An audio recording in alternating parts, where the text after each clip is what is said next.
Here's a question I get all the time from survivors. How can I get the narcissistic person to leave me? Well, this is a tricky topic. Listen, I know many people, I'm sure you do too, many people who were left by their narcissistic partner or narcissistic spouse, and they found it devastating.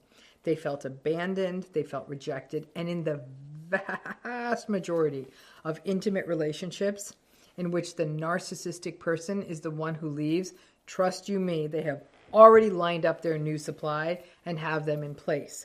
So they can tell the world and sell the world on a fictional narrative of like, you're not going to believe it. It's such a coincidence.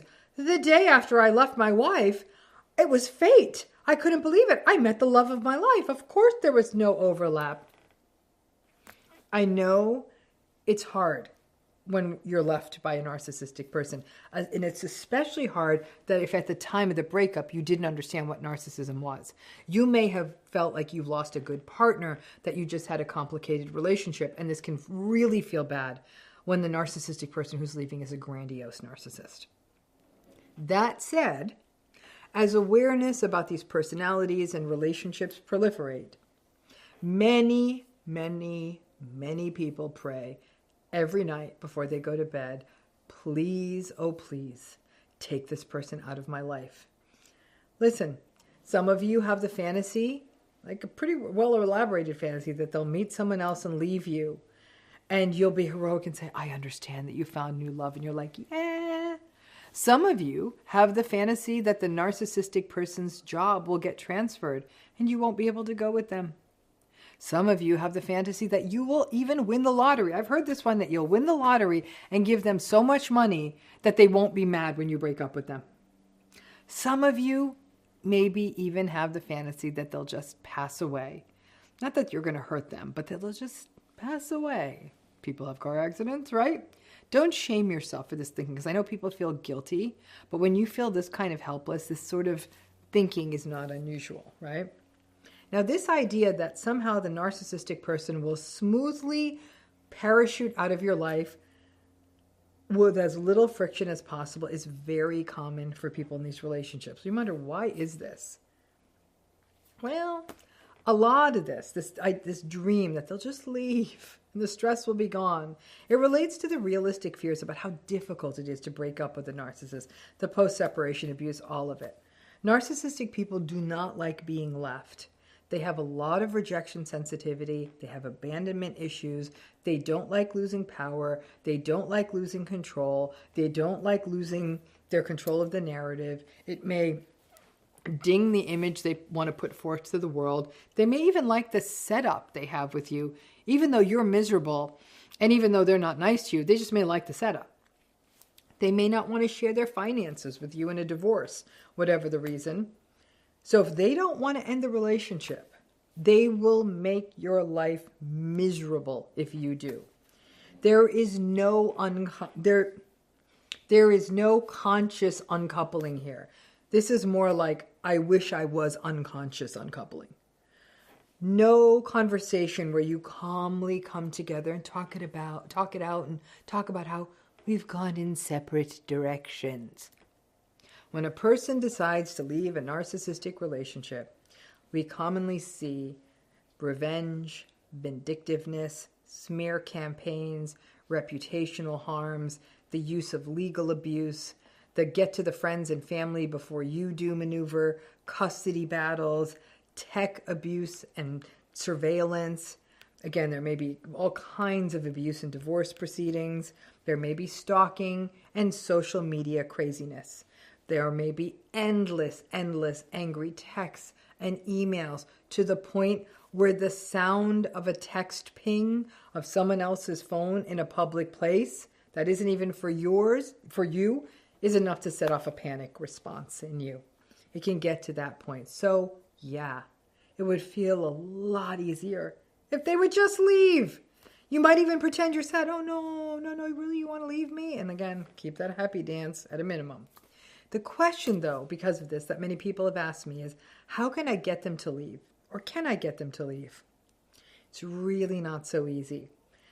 Some people think up or kind of drum up a big honey trap fantasy Like maybe I'll plant someone to seduce them and they will want to leave me. It's a stretch.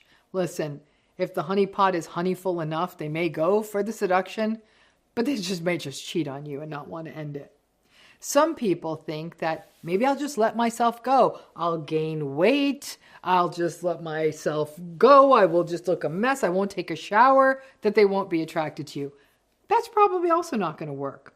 They may criticize you, but still not leave. Some people think that if you keep making it aversive in the relationship, keep asking them to do things that they don't want to do, maybe that would drive them away. Nah. If you do that, they're just going to keep verbally abusing you and telling you that you're selfish and demanding.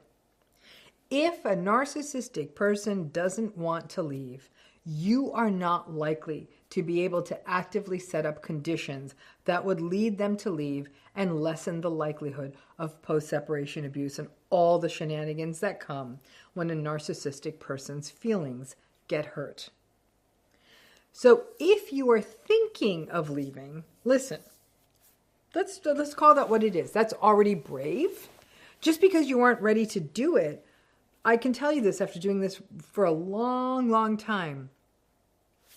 Once you say it out loud to yourself and even to one other person, something changes within you. Listen, it may take you years before you get out, but something shifts in you.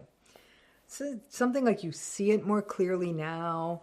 Over time, there may be self-blame.